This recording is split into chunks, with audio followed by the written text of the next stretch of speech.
Actualmente vos trabajás en lo que es administración de base de datos o Ujú. cosas relacionadas por ahí, como vimos anteriormente. Me gustaría conocer qué roles existen en esa área. ¿Qué roles relacionados con las bases de datos existen? La verdad que es tremenda pregunta, porque yo sabes que estoy escribiendo ahora a raíz de que he visto varios anuncios en el que, no por mala intención, sino por desconocimiento, yo creo, sobre todo, mezclan roles y entonces vos ves una descripción de un trabajo en el que te piden que tengas que saber Power BI, TSQL, tenés que saber Data Engineer, tenés que saber de Python, Web API, y decir, pará, pero esto es más que un job description, es un departamento de TI. O sea, y entonces creo que nada, está buena esta pregunta, sobre todo tratando de bajar a grandes rasgos. Hay roles que se superponen por la naturaleza propia de esos roles, pero hay roles bien marcados, ¿sí? Este, Voy a arrancar del rol del DBA, que es un poco lo que hago yo, pero que incluso el DBA tiene, para mí, tiene como dos partes, ¿sí? Está el DBA viejo y querido, que es como la evolución. Uno puede llegar a DBA de dos caminos, puede llegar de más capaz, pero de dos básicamente caminos. Sos un sysadmin que te transformaste en un DBA, o sos un desarrollador de SQL que te transformaste en un DBA, ¿sí? Entonces, el desarrollador de SQL básicamente es una persona que está muy enfocado a el diseño de la base de datos, está muy enfocado a responder las preguntas de negocio a través de sentencias de SQL, a la creación de procesos de almacenamiento, store procedure, a, a la creación de funciones complementarias para el trabajo. Es un desarrollo dentro del lenguaje SQL, ¿sí? Así puede ser TSQL si es SQL Server, PLSQL si es Oracle, PSQL si es Postgres, y anda más. Está muy enfocado al desarrollo. Es como la parte más cercana del desarrollo. Es como un desarrollador, es tal cual, es un desarrollador de base de datos, ¿sí? Y después tenemos los DBA, que siguiendo la línea del camino del desarrollador, está el DBA de desarrollo, que le digo yo, o a veces que me gusta decirle el DBA de los ambientes menores, no porque no trabaje en producción, pero sí porque en el ciclo de vida del desarrollo de aplicaciones o de la parte de los datos, está mucho más cerca del equipo de desarrollo que del equipo de infraestructura. ¿Y qué quiere decir con esto? Él trabaja muy cercano en lo que es query tuning, ¿sí? ¿Qué quiere decir? Bueno, hay patrones de cómo se escriben las consultas, ¿sí? Porque SQL es un lenguaje declarativo. Entonces, yo tengo N formas de solucionar un mismo problema. Puedo poner los join explícitos, los join implícitos, puedo hacer subqueries, puedo hacer CTE, puedo poner todo en el where, puedo hacer con una consulta y con un union all, y voy respondiendo por pedazos de partes. Y después tengo toda la lógica booleana ahí adentro, que tengo los AND, tengo los OR, if exist, if not exist. Entonces, el DBA de desarrollo tendría que estar más cerca del desarrollo y tendría que conocer lo que sería el área más de query tuning. ¿Qué quiere decir query tuning? Hay algunos antipatrones, no sé si todo el mundo conoce, pero existen en ingeniería de software, existe algo que se llama los patrones de diseño, que son como formas de resolver ciertos problemas que ya están tipo, este es el problema, esto es cómo lo soluciono y esto es cómo lo implemento, y es como una cajita, tipo, tengo este problema y lo implemento así, y después uno se lo ajusta para cualquier lenguaje y existe. En SQL nos gusta decir que existen los antipatrones, que es lo que no deberías hacer nunca, ¿sí? O sea, no deberías hacer nunca, por ejemplo, un select asterisco. Capaz que todos lo escucharon o capaz que no. Pero el problema del asterisco, que es básicamente todas las columnas que están en una tabla, tráemelas, o todas las columnas que estén implícitas en el join que vos estás haciendo. Si vos tenés 5 tablas y tenés un solo asterisco, te vas a traer todas las columnas que pertenezcan, que cumplan las condiciones que vos explicites en ese join, ¿sí? Entonces, ¿qué problema tiene ese? Bueno, es que tiene un problema de trasiego de volumen, ¿sí? O sea, que vos estás trayendo todo cuando capaz que vos necesitas el nombre y el saldo de la cuenta para hacer un procesamiento de si puede comprar esto o no puede comprar. Entonces, estás moviendo muchos datos para algo innecesario. Y a veces parece tonto esto, parece muy tonto decir, pero ahora con el poder de cómputo y demás, pero ustedes tienen que pensar que hay que desarrollar no para la base de datos que tiene Felipe de los gastos del mes. Ustedes tienen que pensar que tienen que estar desarrollando para algo que puede tener cientos, miles, millones de registros.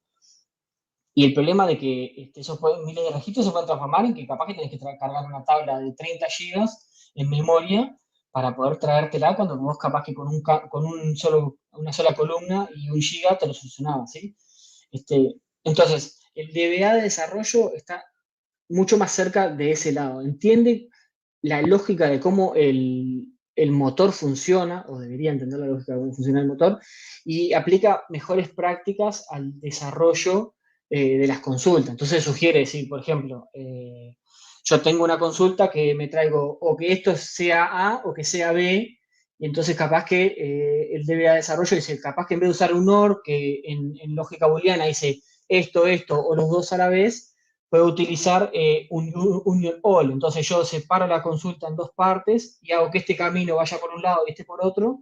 Entonces yo después puedo trabajar a nivel de performance de esa consulta, y trabajo esta primera parte y hago un tuning a nivel de índices para esta consulta y hago un tuning a nivel de índices de esta otra consulta, y después yo tengo una operación de concatena, de merge de los dos resultados y ese tipo de cosas, ¿sí? Eso es lo que a grandes rasgos hace el DBA de desarrollo. Y después está el DBA, el más clásico que todo el mundo conocemos, que es el DBA fierrero, el DBA que viene del palo de la infraestructura. Entonces es un DBA que está mucho más cercano a permisos, está mucho más cercano a copias, movimientos y trasiego de datos de ambientes superiores, como puede ser producción, a ambientes menores, como puede ser staging, producción, QA, desarrollo. Está pensando más en parchar los sistemas, cómo mantenerlos actualizados, en posibles problemas de seguridad. Es mucho más enfocado a lo que es la infraestructura. Y infraestructura acá, hagámoslo como una capa abstracta que puede ser tan físico como el servidor que tengo en el data center, en la oficina, como puede ser un recurso en una nube, ¿sí?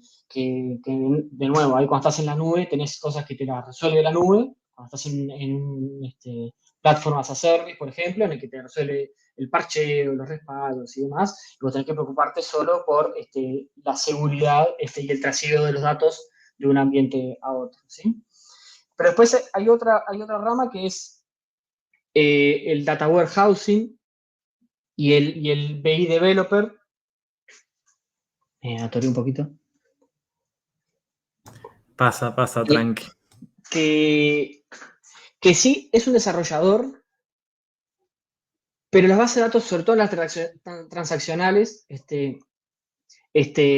funcionan como básicamente, están enfocadas mucho a escribir, ¿sí? La idea de la base de datos transaccional es que su foco está en escribir los datos, en que ese dato sea persistido, sea permanente y que haya una coherencia y consistencia entre los datos. Sí, pero ¿qué pasaba con eso? Cuando tenía los datos, pero después tenías a alguien que necesitaba decir, bueno, pues yo necesito consultar este dato para saber qué información puedo extraer de ahí. De ahí empiezan a surgir lo que son los data warehouse, o hablando en criollo español, los almacenes de datos, que básicamente es desnormalizás los datos, ahí tu foco está en la lectura, entonces en vez de tratar de reducir, en general en las bases de datos tratás de tener, de no tener datos duplicados, respetar bastante las formas normales, tener las relaciones bien definidas, con claves foráneas, constraint y demás, para que sea, de nuevo, esto que sea súper aplicado a la lógica y que sea súper cuadradito y que entre en esto, ¿sí? Pero ¿qué pasa? Cuando yo tengo que empezar a consultar esos datos, tengo que empezar a hacer lecturas, y tengo que empezar a hacer join de tablas y muchas tablas, esto empieza a crecer mucho en volumen. Entonces surgió una cosa que se llama los data warehouse, que básicamente desnormalizás o básicamente sacrificás disco a cambio de tener datos duplicados, pero para tener más velocidad de cómputo. Entonces vos haces un preprocesamiento y tenés lo que se llaman las dimensiones, entonces tenés mucho más velocidad para obtenerte un dato en el que, nada, por ejemplo, quiero saber la sucursal que está en Cordón, categorizado por productos y subproductos, cuánto vendió. Entonces yo tengo todo pensado, un almacén de datos para eso. Entonces, existen los desarrolladores de BI o de Data Warehousing que están sumamente enfocados en desarrollar ese otro tipo de cosas, ¿sí? Ese otro tipo de consultas que son más de corte, de lectura de datos y no solo de inserción de datos. Ahí hablé mucho más de Power BI también, pero porque estoy en el mundo de Microsoft, pero existe Tableau, existen un montón de otras herramientas que hacen esas cosas, ¿sí? También el Business Intelligent Developer trabaja mucho en lo que son las ETLs, extraer los datos, transformarlos y cargarlos en otro lado, que es este proceso en el que hablamos. Y después, como último, existe lo que sería como el arquitecto de datos, que es como el que tiene la visión entera de lo que está pasando, ¿sí? En general no toca, no desarrolla, y él lo que propone son tal cual que esto, son arquitecturas, son modelos conceptuales de cómo se va a resolver el problema para que después venga alguien y lo implemente. Es como muy parecido a lo que sería un project manager, desde el lado de desarrollo, ¿sí? Conoce mucho, sabe las tecnologías y sabe un poco, pero está lejos del día a día, no tiene las manos engrasadas, ¿no? Está como más alejado de esa situación.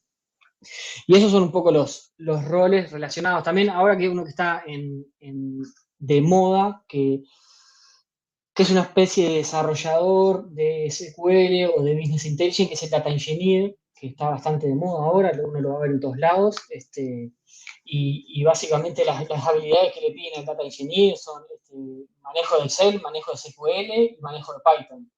Y Python, 2 veces menos en porcentaje piden que Excel y SQL. O sea que si a usted le interesa el mundo de los datos, le interesa ir por el mundo de Data Engineer, SQL y Excel, tristemente Excel está en todos lados y es inmortal, es como Highlander, nunca lo van a sacar de ahí, porque hay mucha gente de negocio, contadores, administrativos y demás, que tienen todo sus cosas desarrollado ahí. Y Excel, la realidad es que es muy potente, tiene un montón de funciones y capacidades de hacer que es una herramienta que es difícil que se vaya en el corto plazo de ahí. Entonces, nada, está ese ingeniero de datos, Data Engineer, que maneja esas habilidades y además tiene un complemento que es Python o R, están ahí cualquiera de los dos, Python un poquito más, porque R viene más de la academia, no están usados desde el área de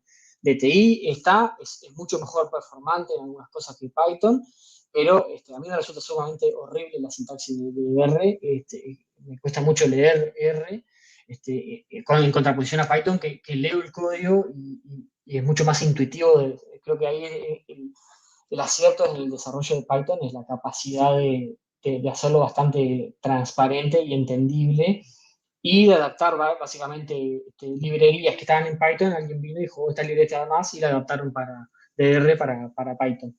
Sí, entonces el ingeniero de datos utiliza mucho esto para los scripts de procesamiento y también porque consume APIs, ¿sí? Porque, por ejemplo, yo no sé, tengo la API de Salesforce que me presenta los datos de mis ventas o de mis leads. Entonces yo desarrollo una API, una aplicación que consume esa API, me traigo los datos, los bajo a un CSV, pongámosle, y después viene otro script que lee una carpeta compartida y carga todos esos CSV a un data lake, a un data warehouse, y después viene algo arriba ahí que transforma y hace un procesamiento más avanzado para sacar conocimiento de los datos que en crudo nadie podría ver, ¿sí? Y eso sería como un poco los posibles roles que hay. Se me debe estar escapando alguno, pero son los más grandes, están como ahí.